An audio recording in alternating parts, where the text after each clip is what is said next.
Avengers ডুমসডের চারটি teaser Marvel officially release করে দিয়েছে, যে টিজারগুলোর মধ্যে অনেক হিডেন ডিটেল আর হিন্ট আছে যেগুলো হয়তো আপনার থেকে মিস হয়ে গিয়েছে। তাই আজকের এই ভিডিওতে আমরা প্রত্যেকটা টিজারের ব্রেকডাউন, হিডেন ডিটেল আর প্রত্যেকটা আনআনসার্ড কোশ্চেনের উত্তর দিব। তাই ভিডিও শেষ পর্যন্ত অবশ্যই দেখবেন। So let's start the video. প্রথমে কথা বলি টিজার 1 নিয়ে। টিজারের শুরুতে আমরা স্টিভকে ট্রায়াম্পের বাইক থেকে নেমে নিজের ঘরে যেতে দেখি, আর এটা ওই ঘরই যেই ঘরে আমরা এন্ড গেমের শেষে স্টিভকে পেগি কার্টারের সাথে দেখেছিলাম, যখন সে ইনফিনিটি স্টোন গুলো আপন আপন জায়গায় ফিরিয়ে দেওয়ার জন্য পাস্টে টাইম ট্রাভেল করে এন্ড পাস্টে থেকে যাওয়ার প্ল্যান করে, তারপর বুড়ো হয়ে এসে স্যাম উইলসনকে শিল্ড দেয়। সো এখানে ফার্স্ট কোশ্চেন আসে যে আমরা ডুমসডে টিজারে যে স্টিভকে দেখেছি, এটা কি ওই স্টিভ যাকে আমরা এন্ড গেমের শেষে বুড়ো হয়ে আসতে দেখেছি, নাকি সে অন্য টাইমলাইনের? এই প্রশ্নের উত্তর দেওয়ার আগে আমি একটা জিনিস ক্ল্যারিফাই করতে চাই, আর তা হলো রিপোর্ট অনুযায়ী অ্যাভেঞ্জার্স ডুমসডে অ্যাভেঞ্জার্স এন্ড গেমের ডিরেক্ট সিকুয়েল হবে। এই জন্যই মার্ভেল ডুমসডে রিলিজের আগে অ্যাভেঞ্জার্স এন্ড গেম সেপ্টেম্বরে রিলিজ করছে। আর এই মুভির ডিরেক্টরস রুসো ব্রাদার্সও তাদের মার্ভেল মুভির জার্নিতে স্টিভের কাহিনী কন্টিনিউ করেছে। যেমন winter soldier fully captain America film ছিল, আর সিভিল ওয়ারে ক্যাপ্টেন আর টনি স্টার্কের মাঝে কনফ্লিক্ট দেখিয়েছে, যার কারণে অ্যাভেঞ্জার্স টিম বিচ্ছিন্ন হয়ে গিয়েছে, আর ইনফিনিটি ওয়ারে অ্যাভেঞ্জার্স হেরে যায়। দেন এন্ড গেমে ক্যাপ্টেন ওই কনফ্লিক্ট রিজলভ করে আর থ্যানোসের আর্মির সাথে ব্যাটলে জয়লাভ করে। এরপর সে টাইম ট্রাভেল করে পাস্টে পেগি কার্টারের কাছে চলে যায় সুখময় জীবন যাপন করতে। এখন রুসো ব্রাদার্স ডুমসডেতেও তার কাহিনী কন্টিনিউ করবে, যে তার পাস্টে থেকে যাওয়া ইনকারশন এন্ড মাল্টিভার্স কোলাইড হওয়ার কারণ হবে। তাই সে ডুমসডে আর সিক্রেট ওয়ার্স এর ইভেন্টে তার ফ্যামিলির জন্য ফাইট করবে। তাই এই রিপোর্ট অনুযায়ী এন্ড গেমের ওই ওল্ড স্টিভ আর ডুমসডে টিজারের স্টিভ সেম, যে ডুমসডে আর সিক্রেট ওয়ার্স এর ইভেন্ট উইটনেস করেছে এন্ড ওই দুই ইভেন্টে স্যামকে অ্যাজ ক্যাপ্টেন আমেরিকা তার যোগ্যতা দেখেছে। তাই সে এন্ড গেমের শেষে শিল্ড স্যামকে দেয়, বাকিকে নয়। সো এই থিওরি অনুযায়ী ওল্ড স্টিভের কাছে শিল্ড আসলো কোথা থেকে? এই কোশ্চেনের আনসার হয়ে যায় বুটস্ট্র্যাপ প্যারাডক্সের মাধ্যমে, যে এই শিল্ডের কোনো অরিজিনই নেই। আর টিজারে এরপরের সিনে আমরা ক্যাপ্টেন আমেরিকার স্যুট দেখি, যে স্যুট স্টিভ এন্ড গেমে ইউজ করেছিল।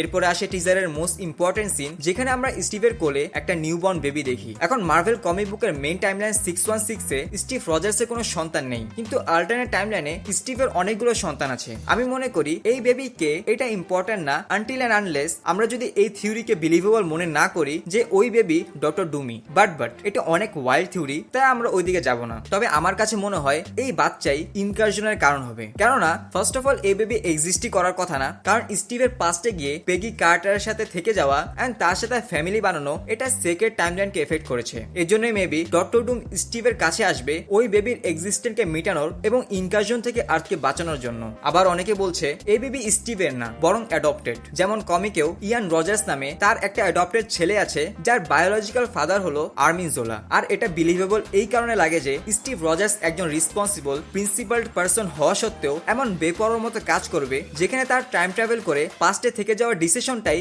মাল্টিভার্সের অনেক ক্ষতি করতে পারে। এরপরে ব্ল্যাক স্ক্রিন হয় এন্ড লেখা উঠে Steve Rogers will return in Avengers Doomsday. এখানে ইন্টারেস্টিং বিষয় হলো তারা স্টিভ রজার্স লিখেছে, ক্যাপ্টেন আমেরিকা না। এই বিষয়ে আমি আগের একটা ভিডিওতে বলেছিলাম যে স্টিভ রজার্স এই মুভিতে নোম্যাডের রোল প্লে করতে পারে, মেবি এটাই হবে। আর ক্যাপ্টেন আমেরিকা স্যাম উইলসনই থাকবে। অন্যথায় যদি স্টিভ ক্যাপ্টেন আমেরিকা হয়, তাহলে স্যামকে যে এতদিন as a captain America establish করার ব্যর্থ চেষ্টা করেছিল, সেটা পানিতে ডুবে যাবে। এরপরে সেকেন্ড টিজারে আমরা গড অফ থান্ডার থরকে দেখি, যে তার স্ট্রং বেকার নিয়ে জঙ্গলে যাচ্ছে। আর আমরা কয়েক মাস আগে রিপোর্ট শুনেছি থর ডুমসডে এর সেকেন্ড লিড হবে, এবং তার ওয়েট আমরা এই টিজারে ফিল করতে পারি, যেখানে সে জঙ্গলে তার পিতা ওডিনের কাছে ভারত্ব কণ্ঠে প্রার্থনা করছে। যেই প্রার্থনা পুরো বাংলা ট্রান্সলেশন হলো, বাবা, সারা জীবন আমি সম্মান, কর্তব্য ও যুদ্ধের প্রতিটি আহ্বানে সাড়া দিয়েছি, কিন্তু এখন ভাগ্য আমাকে এমন কিছু দিয়েছে যা আমি কখনো চাইনি। একটি সন্তান, একটি জীবন যার ঝড়ের কখনো ছোঁয়া লাগেনি। আমাকে অল ফাদার্সের শক্তি দাও, যেন আমি আরেকবার লড়াই করতে পারি, আরো একজন শত্রুকে পরাজিত করতে পারি। আমি যেন ফিরে আসতে পারি তার কাছে, যোদ্ধা হয়ে নয় বরং উষ্ণতা হয়ে, তাকে যুদ্ধ নয় বরং স্থিরতা শিখাতে, যার স্বাদ আমি কখনো পাইনি। বাবা, আমার এই প্রার্থনাটা শুনো। এরপরে আমরা লাভের ফার্স্ট লুক দেখি। যাদের মনে নেই তাদের বলি, লাভ হলো গডের বায়োলজিক্যাল ডটার, যার কাছে ইটারনিটির পাওয়ার আছে। যে ইটারনিটি মার্ভেল কমিক্স এর একটা কসমিক বিং। এই জিনিসটা একটা কারণ ইম্পর্টেন্ট, কারণ ডক্টর ডুম ফ্যান্টাস্টিক ফোর এর পোস্ট ক্রেডিট সিনে ফ্র্যাঙ্কলিন রিচার্ডের কাছে এই কারণে গিয়েছে যে তার কাছে মাল্টিভার্স লেভেলের পাওয়ার আছে। আর এই সেম একই কারণে ডুম লাভের পিছনেও করতে পারে। বাট আপনি থরের প্রেয়ার মনোযোগ সহকারে শুনলে বুঝতে পারবেন যে থর যুদ্ধে যাচ্ছে একা, আর তার সাথে লাভ নেই। আর আমরা তাকে এই সিনে যেই জায়গায় দেখি, সেটা থর 4 এর ওই স্পেসশিপের জায়গা থেকে পুরো আলাদা। মেবি এটা নিউ অ্যাসগার্ড এন্ড থর লাভকে সেখানে রেখে যুদ্ধে যাচ্ছে, অথবা তাকে কোনো সিক্রেট জায়গায় রেখেছে ডক্টর ডুম থেকে তাকে বাঁচানোর জন্য। এরপরে আমরা থরের ক্লিয়ার লুক দেখি, যেখানে তার হেয়ার স্টাইল আর স্যুট দুইটাই চেঞ্জ, যেটা কিছুটা ইনফিনিটি ইনফিনিটি ওয়ারের লুকের ভাইব দিচ্ছে। রেডিটে একটা থিওরি পড়লাম যে এই প্রেয়ারটা মুভি এর মাঝখানে হবে, যখন থর লোকি সম্পর্কে জানতে পারবে আর এন্ড অফ টাইমে সিটাডেলে যাওয়ার জন্য প্রস্তুত হবে যেখানে লোকি আছে। আর থরের এই প্রেয়ার ওডিন শুনুক আর না শুনুক, লোকি অবশ্যই শুনেছে। এরপর লেখা ওঠে Thor will return in Avengers Doomsday, যেটা মার্ভেল আগেই চেয়ার অ্যানাউন্সমেন্টের সময় কনফার্ম করেছিল। এরপর আমরা ডুমসডে ক্লক দেখি, যেটা হলো ডুমসডে রিলিজ ডেটের কাউন্টডাউন, আর এখানে গ্রিন রিপ্রেজেন্ট করে ডক্টর ডুমকে বা লোকিকে। আর আশেপাশে আমরা কিছু সিম্বল দেখি যেটা মূলত ডক্টর ডুমের ম্যাজিক রিলেটেড। এরপরে আসি সবচেয়ে অসাম টিজারের কাছে, যেটা হলো এক্সমেনের টিজার। টিজারের শুরুতে আমরা এক্সেভিয়ার মেনশন দেখি, যেখানে সবকিছু উলটপালট হয়ে পড়ে আছে। আমরা এক্সেভিয়ার স্কুলের নেম প্লেটও দেখি, যেটা মাটিতে পড়ে আছে। আর এই পুরো এক্সেভিয়ার মেনশনে আমরা কোনো এক্সম্যানকে দেখি না। এখন এখানে অনেকগুলো কোশ্চেন আসে, আমি একটা একটা করে আনসার দিচ্ছি। ফার্স্ট হলো, এটা কোন ইউনিভার্স? সো আপনারা যারা এক্সম্যানের মুভি দেখেছেন তারা জানেন এক্সম্যানের ইউনিভার্স, টাইমলাইন আর ক্যারেক্টার্স নিয়ে মার্ভেলের নিজেরাই সবসময় কনফিউশনে থাকে। তাই আমার মনে হয় এটা কমপ্লিটলি নিউ ইউনিভার্স। কিন্তু ফক্সের মুভিতে এক্সম্যানের যে ইউনিভার্স গুলো আমরা দেখেছি সেই ইউনিভার্স গুলোর কিছু ক্যারেক্টার আর কিছু ইভেন্ট এখানেও সেম থাকবে। তবে আমি এটা শিওর যে দ্য মার্ভেলস এর পোস্ট ক্রেডিট সিনে আমরা মনিকা র্যাম্বোকে বিস্টের সাথে যে ইউনিভার্সে দেখেছি এটা সেই ইউনিভার্স। এরপরে কোশ্চেন আসে, এই ম্যাসেকার করেছে কে আর এক্সম্যানরা বা কোথায়? তো অনেকে বলছে এই ম্যাসেকার ডক্টর ডুম করেছে, বাট আমার মনে হয় না। হ্যাঁ, এটা সত্য যে এই ম্যাসেকার ঘটিয়েছে ডক্টর ডুম, বাট ম্যাসেকার করিয়েছে সেন্টিনেন্স এর মাধ্যমে। তখন এই story X Men days of the future পাস্টের ইভেন্টের সাথে কানেক্ট হবে, কজ ওইখানে ভুলভারিনের টাইম ট্রাভেল করাটা ইনকারশনকে ট্রিগার করেছে। এরপর আমরা প্রফেসর এক্স আর ম্যাগনিটোকে চেস বোর্ডের সামনে দেখি, যারা এখন তাদের প্রাইমে নেই, বরং অনেক বুড়ো হয়ে গিয়েছে আর তারা কেমন যেন মৃত্যুর জন্য প্রস্তুত হয়ে আছে। এই সিনে আমরা যে হুইল চেয়ার দেখি সেটা এক্সম্যানের মুভিগুলোর সাথে কোয়াইট সিমিলার, কিন্তু এখানে নোটিসেবল হলো চার্লসের একটা স্যুট যার মধ্যে ব্ল্যাক এন্ড রেড কালারের এক্সম্যানের লোগো বানানো, যেটা আমরা আগের কোনো মুভিতে দেখি নাই। আর চার্লসকে তো আমরা অলওয়েজ কোট টাইতে দেখেছি। এর মানে বোঝা যাচ্ছে তারা আগেই মাল্টিভার্স কোলাইড আর ইনকারশনের সংকেত পেয়ে গেছে, বা যে ম্যাসেকারের আফটার ম্যাথ আমরা এক্সিভের মেনশনে দেখেছি সেই ম্যাসেকার আবার আসতে যাচ্ছে। আর এরপরে আসে অ্যাভেঞ্জার ডুমসডে এর 4 টিজারের মধ্যে সবচেয়ে এপিক সিনের কাছে, যেখানে আমরা সাইক্লপসকে তার ভাইজার সরিয়ে এনার্জি ব্লাস্ট করতে দেখি। জেমস মার্সেনের সাইক্লপসের এই মোমেন্ট পেতে আর কমিক অ্যাকুরেট কস্টিউম পেতে আমাদের 26 বছর লেগে গেছে। আপনারা যারা কমিক বুক পড়েছেন বা এক্সম্যানের অ্যানিমেটেড শো দেখেছেন তারা জানেন সাইক্লপস এক্সম্যানের জন্য কত ইম্পর্টেন্ট ক্যারেক্টার। অ্যাভেঞ্জার্স এর লিডার যেমন ক্যাপ্টেন আমেরিকা আর জাস্টিস লিগের লিডার হলো ব্যাটম্যান, তেমনি এক্সম্যানের লিডার হলো সাইক্লপস। কিন্তু এক্সম্যানের কোনো মুভিতেই উলভারিন বা অন্যান্য ক্যারেক্টারের কারণে সাইক্লপস কোনো সময় শাইন করতে পারে নাই। আর সিক্রেট ওয়ার্স এর কমিক বুকে সাইক্লপসের একটা এপিক মোমেন্ট আছে, যেটা যারা জানার তারা জানে, আমি বাকিদের জন্য স্পয়েল করছি না। এনিওয়ে, সাইক্লপস অলওয়েজ তার এই ভাইজার পরে থাকে তার পাওয়ারকে কন্ট্রোল করার জন্য, আর সে এই সিনে মানসিক ভারসাম্যহীন হয়ে তার ভাইজার খুলে ফুল পাওয়ার আনলিশ করে দিচ্ছে। এখন এমন কি হয়েছে যে সে এত আনহিঞ্জড হয়ে গিয়েছে? এর উত্তর পাই আমরা পরের সিনে, যেখানে আমরা চারপাশে শুধু ডিস্ট্রাকশন দেখি আর পাশে আমরা সেন্টিনেলস এর পা দেখি, যেই সেন্টিনেলস এর শুধু কাজই হলো মিউটেন্টদের ডিস্ট্রয় করা। আর আমরা সাইক্লপসের স্যুটে এক্সম্যানের ওই রেড ব্ল্যাক লোগো দেখি। আর এই লোকেশনটা আমার যতটুকু মনে হয় এক্সেভিয়ার ম্যানশনের কাছে, যে ম্যানশনটা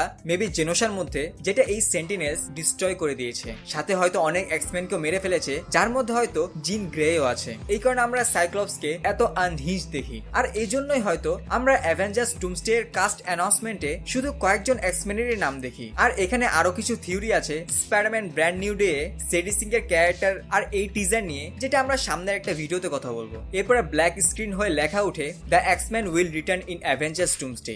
এরপরে আসে লাস্ট টিজারের কাছে, যেটা একটু ট্রিকি টিজার ছিল। এর কারণ আমি সামনে বলছি। টিজারের শুরুতে আমরা একটা ডেজার্ট দেখি যেখানে শুরি হেঁটে যাচ্ছে। এখানে আমরা তার স্যুটের মধ্যে কিছু পরিবর্তন দেখি, যেমন এখানে ব্লু টিল কালার আছে, যেটা আমরা তালোকান বাসীদের কাছে দেখেছিলাম। আর এই সেম ব্লু টিল কালার আমরা এমবাকুয়ের কস্টিউমও দেখি। তার মানে ওয়াকান্ডান আর তালোকানিদের মাঝে কোনো সন্ধি হয়েছে আর তারা একজন অপরজনের ভাইব্রেনিয়াম টেকনোলজি শেয়ার করছে। এরপর আমরা নামুরাকে দেখি, যার স্কিন কালার মাস্কের আশেপাশে হিউম্যানের মতো, কিন্তু বাকি জায়গায় ব্লু। আর আমরা ওয়াকান্ডা ফরএভারে দেখেছি তালোকানবাসী যখন পানিতে থাকে তখন তাদের স্কিন কালার হিউম্যানের মতো হয়, আর পানির বাহিরে আসলে ব্লু কালার হয়ে যায়। তো এখন আমার মনে হয় ওই মাস্কের মধ্যেই কোনো টেকনোলজি আছে, যার কারণে তারা লং টাইম পানির বাইরে থাকতে পারবে আর তাদের উপর কোনো এফেক্টও হবে না। এখন তাদের পানির বাইরে থাকার কারণও আমরা পরের সিনে দেখি যে তারা ডেজার্টের মতো একটা জায়গায় আছে, যার পাশে পিরামিডের মতো কোনো একটা জিনিস। আর নামরও তাদের সাথে আছে, যার মুখে বা শরীরে কোনো জুয়েলারি নেই। সো এখানে তালোকানবাসীরা কোথায় আছে? আমার মতে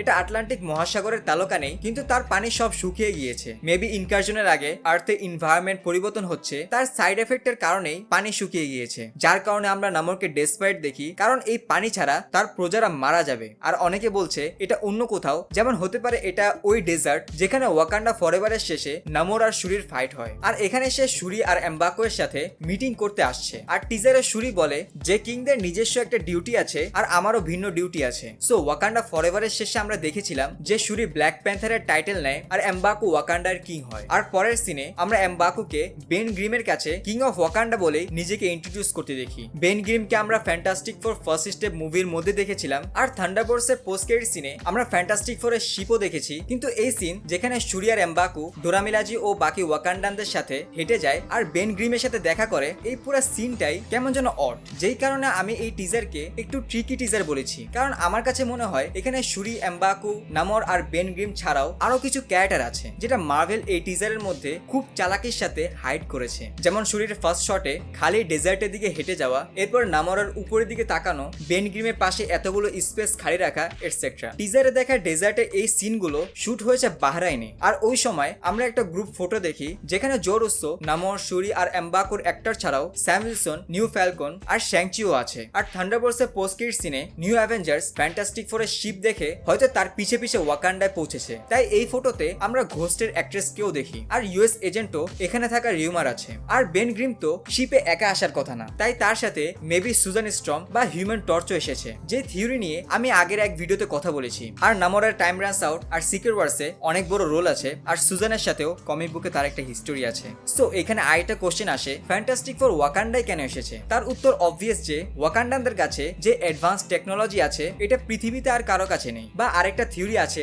যে ওই শিপে ফ্যান্টাস্টিক ফোরের সাথে একটা মিস্টিরিয়াস ক্যারেক্টার আছে, যেটা অনেকে বলছে ওই ইউনিভার্সের ব্ল্যাক প্যান্থার, যার রোল প্লে করবে ট্যামসন ইদ্রিস। বা আরেকটা রিউমার ঘোরাঘুরি করছে যে এই স্পেসশিপে স্টিভ রজার্স আছে। এখন এটা কিভাবে পসিবল, আর এই চার টিজার একটা অপরটার সাথে কিভাবে কানেক্টেড, এবং এই সবগুলো ডক্টর ডুমের সাথে কিভাবে কানেক্টেড, সেটা সামনে একটা ভিডিওতে কথা বলবো। সো এই ভিডিও এই পর্যন্তই। ভিডিওটি ভালো লাগে লাইক করবেন, এবং আপনার কোনো থিওরি থাকলে অথবা কোনো বিষয়ে ডিসএগ্রি করলে অবশ্যই আমাকে কমেন্ট বক্সে জানাবেন। আর সামনের ভিডিও মিস করতে না চাইলে চ্যানেলটি এখনই সাবস্ক্রাইব করে দিবেন। সো দেখা হবে নতুন ভিডিওতে নতুন টপিক নিয়ে। ততক্ষণ পর্যন্ত ভালো থাকবেন, সুস্থ থাকবেন, বাই।